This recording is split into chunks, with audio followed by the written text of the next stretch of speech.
Kenichi शिरीहामा high school में पढ़ने वाला एक आम लड़का है जिसके स्कूल के कुछ बदमाश लड़के उसे हर रोज़ परेशान करते हैं।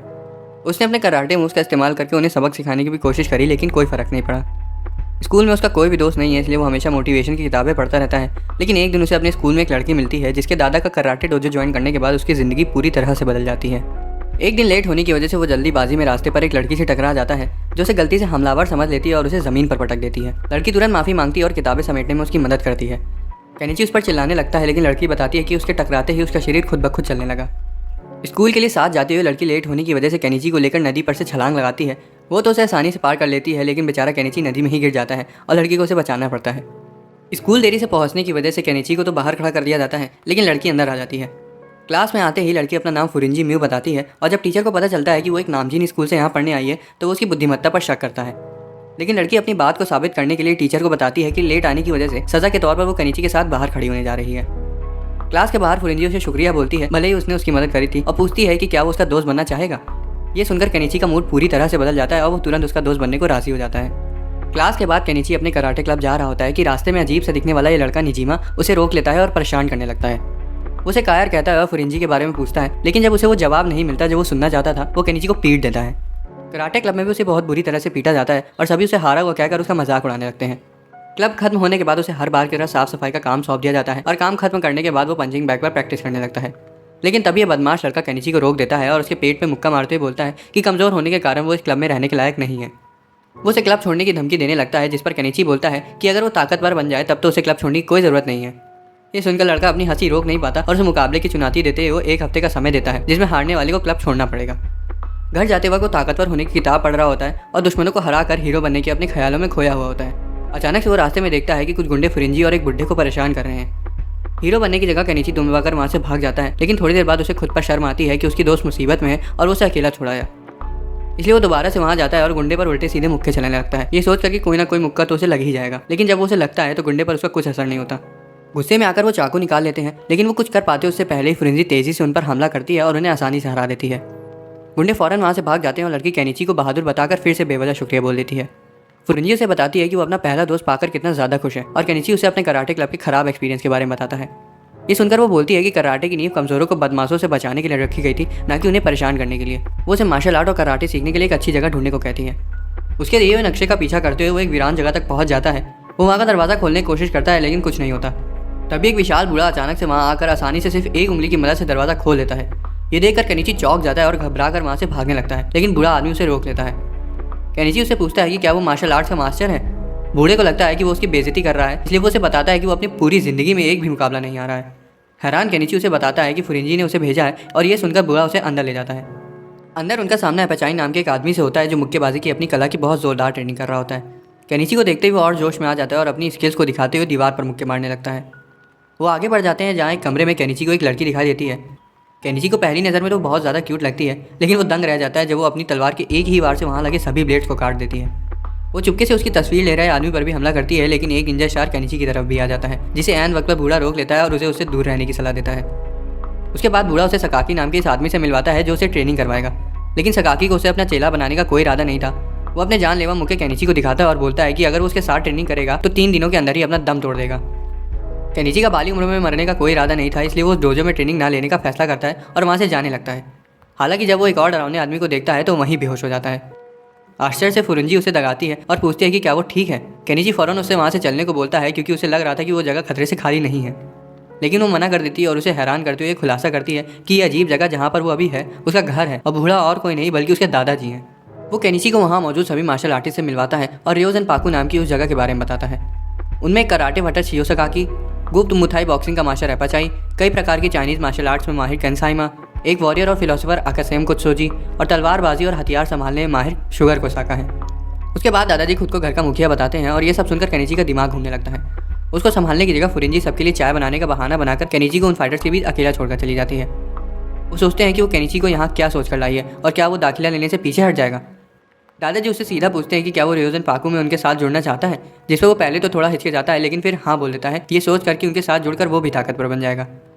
मुच्छड़ उसके हाँ बोलते ही एक फॉर्म में उसे अपनी डिटेल्स लिखने को कहता है और उसे $200 हर महीने देने को बोलता है। उसकी बेरोजगारों वाली शक्ल देखकर मुच्छड़ पैसे कम करके 100 बोलता है और अंततः 50 तक आ जाता है।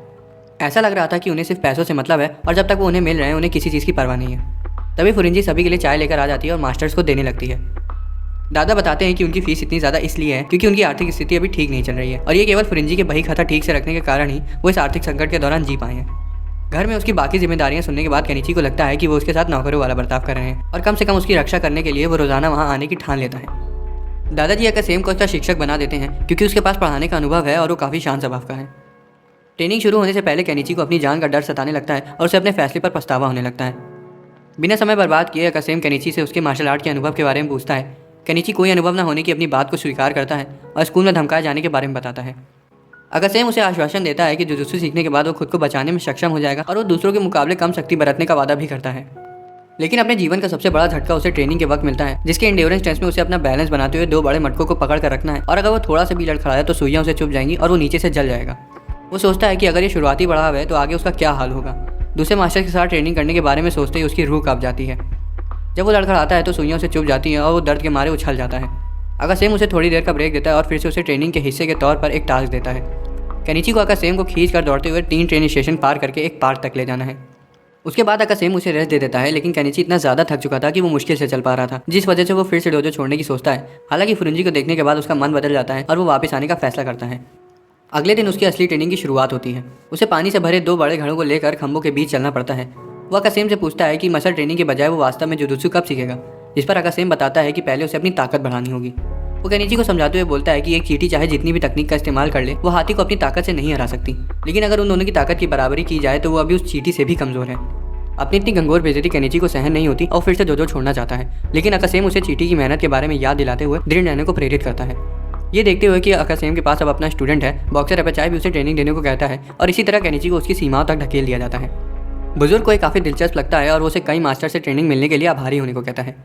इस दौरान फुरिंजी को डामोजी के प्लान के बारे में पता चल जाता है कि अगर केनिची मुकाबले में भाग लेता है तो वो उसे जान से मार देगा। फुरिंजी इसके बारे में केनिची को नहीं बताती, लेकिन उसकी मदद करने के लिए वो रात में उसे पार्क में कुछ तकनीकों के बारे में बताती है। वो अपने पैरों की उंगलियों को आपस में जोड़कर कुवो नाम का मूव दिखाती है और फिर तेजी से बाहर घूमती है, जिसे हीहो कहते हैं। हालांकि उसे कुछ भी समझ नहीं आता, इसलिए वो उसे खुद पर हमला करने को बोलती है ताकि वो उसे पैरों की कला और तेजी से निकलने के बारे में बता सके। वो पहले तो लड़की होने की वजह से उस पर हमला करने से इनकार कर देता है, लेकिन जल्दी उसे समझ आ जाता है कि लड़का या लड़की होने से सीखने का कोई संबंध नहीं है, इसलिए वो जो उसे बताती है वो वही करता जाता है। शुरुआत में तो उसे थोड़ी मुश्किलें होती हैं, लेकिन जैसे जैसे वो उसे प्रेरित करती है उसमें सुधार होता जाता है।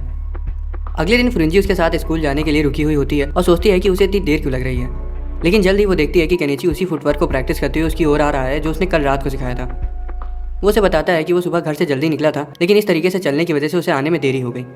केनिची उससे उसके बिना आगे बढ़ने को कहता है, लेकिन फुरिंजी एक अच्छी दोस्त होने का फर्ज निभाते हुए ऐसा करने से इनकार कर देती है और आराम से उसके साथ स्कूल तक जाती है। दमांजी की चुनौती का सामना करने के लिए जब वो कराटे क्लब में घुसता है तब उसे पता चलता है कि वो कितने पानी में है। मुकाबले की शुरुआत में केनिची डमांजी के हमलों का सामना नहीं कर पाता, लेकिन फुरिंजी के सिखाए हुए मूव के इस्तेमाल से वो डमांजी के वार से बचने में सफल हो जाता है। वो लगातार उसके हमलों से बचने लगता है और एक नई तकनीक का इस्तेमाल करता है, जिससे डमांजी लड़खड़ाकर गिर जाता है। डमांजी विद्रोह करते हुए बोलता है कि केनिची ने प्रतिबंधित चाल का इस्तेमाल किया है, लेकिन इसके बावजूद उसे विजेता घोषित कर दिया जाता है और डमांजी के शर्त के मुताबिक क्लब छोड़ने को कहा जाता है। लेकिन तभी केनिची आगे आता है और प्रतिबंधित मूव का इस्तेमाल करने की बात को मानते हुए अपनी हारी मान लेता है और उसके बजाय खुद क्लब छोड़कर चला जाता है। लेकिन उसे हराने की कोशिश करने के लिए केनिची को खुद पर गर्व भी होता है। बाहर उसे निजीमा मिलता है और वो अच्छी लड़ाई करने के लिए उसकी तारीफ करता है। वो वहाँ से जाने लगता है, लेकिन केनिची उसे रोकता है और शुक्रिया बोलता है। इसके बाद निजीमा उसे एक खुफिया जानकारी देता है और बोलता है कि आज के मैच का रेफरी सुकाबा अपनी काबिलियत परखने के लिए उससे लड़ने के लिए बेताब है। केनिची घबराने लगता है और अपनी फूटी किस्मत को कोसता है, क्योंकि सुकाबा उनके कराटे क्लब का सबसे ताकतवर फाइटर है। ऊपर से निजीमा उसका मजाक उड़ाते हुए बोलता है कि मुकाबले के बाद ऊपर वाला उसकी आत्मा को शांति दे, और पागलों की तरह हंसते हुए वहाँ से चला जाता है। अगले दिन स्कूल में 2 लड़कों को फुरिंजी पसंद आ जाती है और वो उसे दोस्ती करने की कोशिश करते हैं, लेकिन वो तब हैरान हो जाते हैं जब वो उन्हें नज़रअंदाज करके केनिची से बात करने चली जाती है, जो कल की बात को लेकर अभी तक सहमा हुआ था। उसकी मनोदशा से अनजान वो उसे बताती है कि उसने जिम्नास्टिक क्लब ज्वाइन कर लिया है और पूछती है कि कराटे क्लब से निकलने के बाद उसने कौन सा क्लब ज्वाइन किया है, जिस पर केनिची बहुत ही शर्मिंदगी के साथ उसे बताता है कि उसने गार्डनिंग क्लब ज्वाइन किया है और फिर बिलखते हुए पौधों को पानी देने चला जाता है। हालांकि आखिर वो उसके मूड को पहचान कर उसे रोक लेती है और सोचती है कि अब उसके बारे में क्या किया जाए। तभी निजीमा बीच में आ जाता है और खुद को केनिची का लंगोटिया यार बताता है। उसकी बात को सच मानकर वो खुद का परिचय देती है और ये देखकर बाकी लड़कों की सुलगने लगती है। वो इतना कहकर वहाँ से चला जाता है और बाद में उसे जिम क्लास में मिलने के लिए कहता है। दूसरी तरफ सुकाबा क्लास के दौरान अखरोट तोड़कर आवाज़ कर रहा होता है, जिस वजह से टीचर उसे शांत रहने के लिए कहते हैं। उसे हाथों से अखरोट को आसानी से तोड़ते हुए देखकर टीचर उसे डर जाता है और उसे नज़रअंदाज कर देता है। वो अखरोट तोड़ना जारी रखता है और सोचता है कि केनिची ने जानबूझकर अपनी ताकत का प्रदर्शन किया था या फिर सिर्फ उसकी किस्मत ने उसका साथ दिया। बाद में निजीमा फुरिंजी को बताता है कि सुकाबा केनिची से लड़ने की योजना बना रहा है और इस बात पर जोर देता है कि सुकाबा पत्थरों को अपने नंगे हाथों से तोड़ सकता है। इस बीच केनिची कांप रहा होता है और उसे लड़ने के बारे में सोच कर ही सदमे में चला जाता है। डोजो में भी पौधों को पानी डालते हुए केनिची मुकाबले के बारे में ही सोच रहा होता है, जिससे वो फिर से सहम जाता है। उसकी चिंता को दूर करने के लिए अकासेम उसकी ट्रेनिंग शुरू कर देता है। वो उसे खुद को घोड़े की तरह खिंचवाता है तो वहीं केंसाई उसे पैरों की मजबूती की ट्रेनिंग करवाता है और बताता है कि मार्शल आर्ट में पैरों की ताकत का कितना ज़्यादा महत्व है। इसके बाद अपाचाई उसे अपना वार्म अप रूटीन करके दिखाता है, लेकिन केनिची वहाँ से भाग जाता है। इस बीच सकाकी फ्रिंजी से उस टेक्निक के बारे में पूछता है जो उसने केनिची को सिखाई थी। वो उसे बताता है कि भले ही उसने वो उसे बदमाशों के खिलाफ जीतने के लिए सिखाई थी, लेकिन अब उसके जीतने के बाद और भी ज़्यादा शक्तिशाली लोग अपनी कला को आंकने के लिए उसे मुकाबला करने के बारे में सोचेंगे। ये सुनकर फिरिंजी दंग रह जाती है, क्योंकि सकाकी ने जो अभी हो रहा है उसका अंदाजा पहले से ही लगा लिया था और उसे ये भी समझ आ जाता है कि मास्टर्स ने इसी वजह से केनिची को अभी तक कोई टेक्निक नहीं सिखाई थी। सकाकी उसे बताता है कि केनिची में अभी बेसिक कोर स्ट्रेंथ की कमी है और अब उसकी वजह से केनिची को दूसरे बच्चों से नफरत का सामना करना पड़ेगा। तभी उसकी बात को साबित करते हुए बचाई केनिची को मुक्का मारकर उड़ा देता है और केनिची काफ़ी बुरी तरह से घायल हो जाता है। घर पर उसकी बहन उसे जगाती है और वो ये सोचकर खुश होता है कि उसकी मृत्यु हो गई है और वो अभी स्वर्ग में है, लेकिन वो केनिची को बताती है कि वो अभी जिंदा है और उसकी हालत पर अपनी चिंता जाहिर करती है। रात के खाने के वक्त उसके पिता उसकी चोटों के बारे में सवाल करते हैं और पूछते हैं कि जो डोजो उसने ज्वाइन किया है क्या वो वैध भी है, जिस पर वो मान लेता है कि डोजो की हालत ठीक नहीं है और वहाँ से उठकर चला जाता है। अपने बेटे की रक्षा करने के लिए उसके पिता बंदूक उठा लेते हैं, लेकिन केनिची की माँ उन्हें दिलासा देती है कि केनिची का बिना पीछे हटे अपने डर का सामना करना उसके दृढ़ संकल्प को दर्शाता है, जिस वजह से उन्हें इस डोजो को चुनने के लिए अपने बेटे पर भरोसा करना चाहिए। अगले दिन केनिची और फ्रिंजी सुकाबा से बचने के लिए स्कूल की फेंस पर चढ़ जाते हैं और वो ये देखती है कि केनिची दिन पर दिन ताकतवर होता जा रहा है। जिम्नास्टिक क्लास में ताकाशिमा नाम की एक लड़की को उसकी शानदार परफॉर्मेंस के लिए तारीफें मिलती हैं, लेकिन जब स्ट्रेचिंग के दौरान फ्रिंजी अपने लचीलेपन का प्रदर्शन करती है तो हर कोई उसकी तारीफ करने लगता है। ये देखकर ताकाशिमा उसे जलने लगती है और उसे पूरी परफॉर्मेंस के लिए चैलेंज करती है। वो एक गहरी सांस लेती है और अपनी लाजवाब जिम्नास्टिक स्किल्स का प्रदर्शन करती है। सभी लोग उसकी तारीफ करते थकते नहीं, तो वहीं ताकाशिमा उसे जल फूंक के खाक हो जाती है। वो सभी उसे अपना मास्टर मान लेती हैं और उसे सीखने की अपनी इच्छा जाहिर करती हैं। इस बीच केनिची सुकाबा की नज़रों से बचने की कोशिश में लॉकर रूम में छुप जाता है, लेकिन इधर भी उसकी किस्मत दगा दे देती है और सुकाबा उसके पीछे ही आकर खड़ा हो जाता है। सुकाबा उसे बाहर ले आता है और मुकाबला करने को कहता है, लेकिन वो जाने देने की विनती करने लगता है। सुकाबा उसका मजाक उड़ाते हुए उसे डरपोक बोलता है, जिस वजह से केनिची भड़क जाता है और उसकी चुनौती को स्वीकार कर लेता है। केनिची को सुकाबा बहुत बुरी तरह से पीट कर हरा देता है, लेकिन इसके बावजूद केनिची हार नहीं मानता और उसके पैर को कसकर पकड़ लेता है। सुकाबा ने उसका हाथ छुड़ाने के लिए उसे लात मारी और अंत में थक कर केनिची ने उसका पैर छोड़ दिया, लेकिन उसकी पकड़ इतनी ज़्यादा मजबूत थी कि सुकाबा के पैरों पर निशान बन गया। फ्रिंजी घर वापस आती है तो केनिची को वहाँ पाती है और उसे उसकी चोट के बारे में पूछती है, लेकिन केनिची उसे बताता है कि वो जीने से गिर गया और वहाँ से चला जाता है। सकाकी उसे बताता है कि कई लड़के अपने दुख को लड़कियों को बताने में झिझकते हैं और उसे सलाह देता है कि वो फिलहाल उसे उसके हाल पर छोड़ दें। अकासेम उसके घावों पर मरहम लगाता है और केनिची इतनी कड़ी मेहनत करने के बावजूद हारने पर अफसोस करता है। अकासेम उसके इरादों के बारे में पूछता है, जिस पर वो सुकाबा का सामना करने और उसे अपनी ताकत और साहस को स्वीकार करने की इच्छा व्यक्त करता है। अकासेम उसे दिलासा देता है और बोलता है कि उसकी टेक्निक की ट्रेनिंग कल से शुरू होगी। केनिची की चाहत उसे अपने कहे हुए शब्दों की याद दिला देती है जो उसने अपने मास्टर से बोले थे। ये जानने के बाद कि केनिची कल से टेक्निक की ट्रेनिंग ले सकता है, अपाचाई फौरन उसे प्रशिक्षण देने के लिए आगे आ जाता है। अकासेम उसे बोलता है कि उसे अपनी सीमाओं को समझना चाहिए, लेकिन अपाचाई उस पर ध्यान नहीं देता और बच्चों की तरह बर्ताव करते हुए केनिची को अपना पहला स्टूडेंट घोषित कर देता है। अगले दिन अकासेम एक डरावनी बुद्धा स्टैचू लाता है और केनिची को बताता है कि आज उसे थ्रोइंग डेटी क्रेट नाम की एक टेक्निक सिखाने जा रहा है। केनिची को स्टैचू फेंकने को कहा जाता है, लेकिन उसको उसे उठा पाना भी बहुत मुश्किल लगता है। अकासेम उसे सेंटर ऑफ ग्रेविटी पर ध्यान देने को कहता है और बताता है कि अगर वो दुश्मन का संतुलन तोड़ सकता है तो उन्हें आसानी से फेंक भी सकता है। इसके बाद उसे केंसाई फ्रिंजी की मदद से जवाबी हमला करने की तकनीक दिखाता है। वो इस तकनीक की प्रैक्टिस करता है, लेकिन जैसे ही अपाचाई उसे ट्रेनिंग देने आता है वो फौरन वहाँ से भाग जाता है। हालांकि सुगर उसे पकड़ लेती है और अपाचाई को सौंप देती है।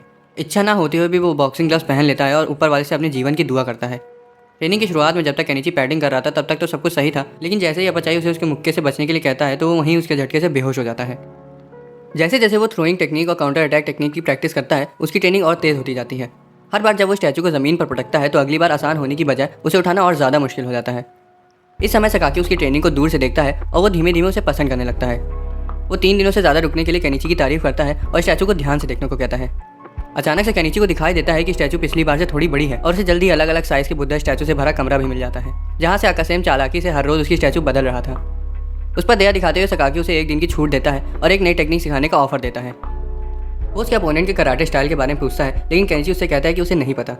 पहले तो सकाकी उसके जवाब पर भड़क जाता है, लेकिन जल्दी ही शांत हो जाता है और उससे सुकाबा का स्टैंड दिखाने के लिए कहता है जो वो दिखा देता है। सकाकी उसे बताता है कि सुकाबा का स्पोर्ट्स कराटे स्टाइल है और वो उसे एक ऐसी टेक्निक सिखाएगा जिससे वो 100% सुकाबा को हरा देगा। शुगर और अकासेम हैरान हो जाते हैं कि सकाकी किसी को सिखाने में दिलचस्पी दिखा रहा है। इसके बाद स्कूल में फ्रिंजी देखती है कि सुकाबा किसी लड़के को पीट रहा है तो बीच में आकर उसे रोक देती है। जब सुकाबा उसे छूता है तो फ्रिंजी उसके हाथ को झिटक देती है। उसकी फुर्ती को देखकर वो उसे लड़ने को कहता है, लेकिन तभी केनिची अचानक से एक मर्द होने का कर्तव्य निभाते हुए वहाँ आ जाता है और उसे लड़ने से रोकता है और फ्रिंजी की बजाय उसकी ओर से सुकाबा को चुनौती देता है। वो केनिची को समझाती है कि वो अभी उसे लड़ने जितना ताकतवर नहीं है, लेकिन केनिची अपने फैसले पर अड़ा रहता है। मुकाबला शुरू होता है और केनिची सकाकी की सिखाई हुई टेक्निक को याद करता है। वो सुकाबा के चेहरे पर हमला करने जाता है, लेकिन दूसरा हाथ उसके पेट पर मार देता है। इस टेक्निक को यामाजुकी उबासा कहते हैं, जो कि सुकाबा जैसे स्पोर्ट्स कराटे स्टाइल वाले खिलाड़ियों के खिलाफ हर बार कारगर साबित होती है। केनिची सकाकी की कई हुई बातें याद करता है कि लोगों को चेहरे पर मुक्का खाने से अक्सर डर लगता है, इसलिए वो अपने चेहरे को ढक लेते हैं और वो इसी चीज़ का फायदा उठाकर उनके शरीर के दूसरे हिस्से को टारगेट कर सकता है।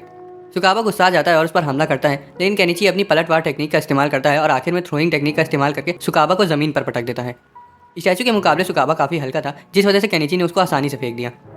केनिची तेजी से उसके पास जाता है और देखता है कि कहीं वो मर तो नहीं गया, लेकिन उसकी पल्स चेक करने के बाद वो चैन की सांस लेता है।